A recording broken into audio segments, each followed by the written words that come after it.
You ask Tiger to solve. This deals with linear equations with one unknown. The final result is a equals 56.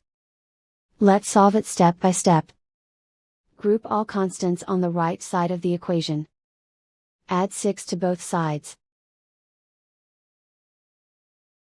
Simplify the arithmetic.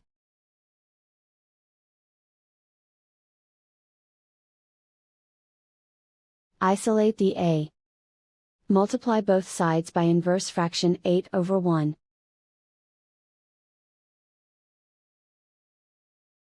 Group like terms.